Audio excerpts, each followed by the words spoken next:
Good morning students. Welcome to Nahar Global School.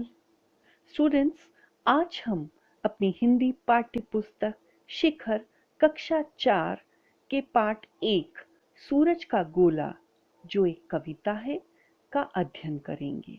इस कविता के रचनाकार हैं श्री भवानी प्रसाद मिश्र जी। तो आइए सूरज का गोला कविता पढ़ने से पहले हम इसके पाठ की भूमिका देख लेते हैं। सूरज के निकलते ही प्रकृति में बहुत सारे परिवर्तन देखने को मिलते हैं। प्रकृति से आशय यहाँ पर सभी जीव जंतु पशु पक्षी फल फूल पत्ते नदियाँ पर्वत आदि से है। जब सूरज निकलता है तो अंधकार क्या हो जाता है बच्चों? अंधकार दूर भाग जाता है तथा चारों ओर क्या होता है?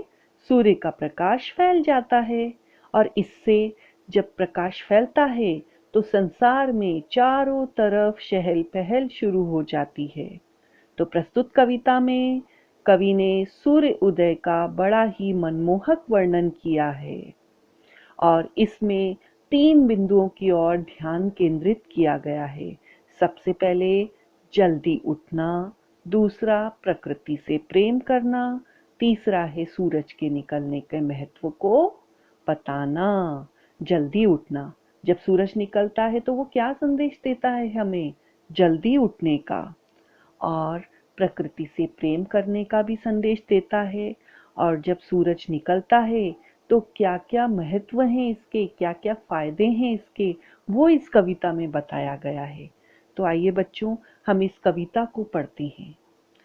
सूरज का गोला इसके पहले ही कि निकलता चुपके से बोला, हमसे तुमसे इससे उससे कितनी चीजों से, चिड़ियों से पत्तों से फूलों फलों से बीजों से, मेरे साथ साथ सब निकलो, घने अंधेरे से कब जागोगे, अगर न जागे मेरे तेरे से।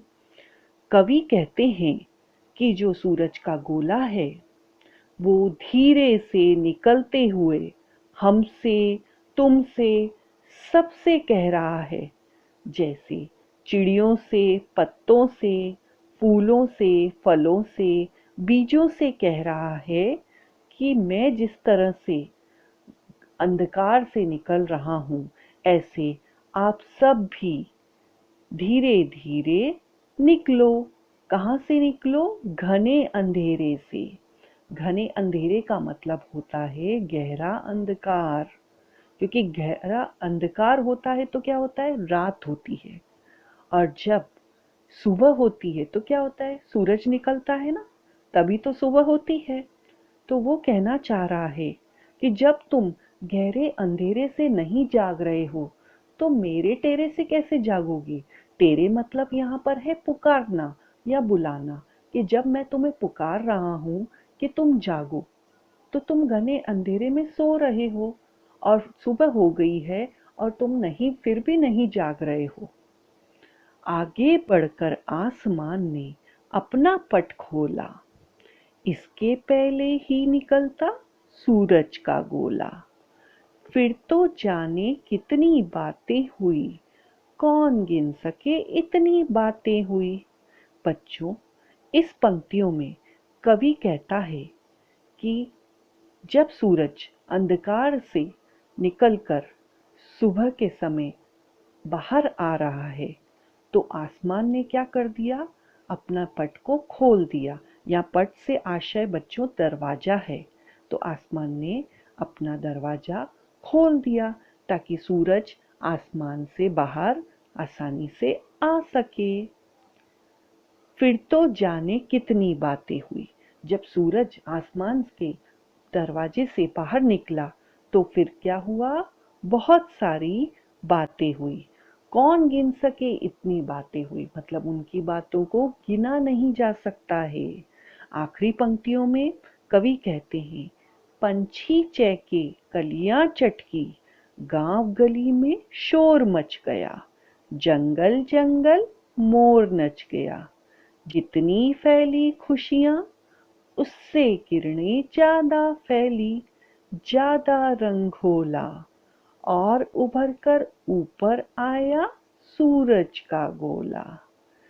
सबने उसकी अगवानी में अपना पट खोला।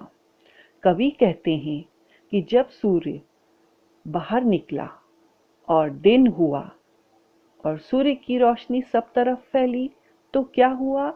पंछी मतलब कि पक्षी क्या होने लग गए? चहकने लगे। और जो फूलों की जो कलियां थी, छोटी छोटी कलियां थी, वो चटकने लगी। चटकी मतलब खिलने लगी। और गांव और गलियों में शोर मचने लगा। और जंगल में क्या हो गया? मोर नाचने लगे और सारी जगह खुशियां फैलने लगी। खुशियां जितनी फैली थी उससे ज्यादा क्या हो गया? सूर्य की किरणें फैल गई और उभर कर ऊपर आया सूरज का गोला। धीरे धीरे उभर कर मतलब ऊपर आना, उभरना मतलब ऊपर उठ जाना। तो धीरे धीरे ऊपर सूरज आ गया और प्रकाश फैल गया और सबने क्या करा? उसकी अगवानी में अपना पट खोल दिया। अगवानी का मतलब होता है सूरज के आने का स्वागत करना। किसी के आने के स्वागत करने को बोलते हैं अगवानी। तो सबने अपनों के घरों के दरवाजों को खोल दिया ताकि सूर्य की रोशनी उनके घरों पर पड़े और सब तरफ प्रकाश का वातावरण फैल जाए। तो बच्चों, यह कविता आपको अच्छे से समझ आई होगी। आप इस कविता का पुनर्अभ्यास करेंगे। आइए इसके शब्दार्थ देख लेते हैं। गोला, गोला का मतलब होता है गोल आकार की वस्तु। घना, घना का मतलब क्या होता है? गहरा। पुकारना, तैरना, तैरना का मतलब क्या होता है? आवाज लगाना। पट मतलब दरवाजा।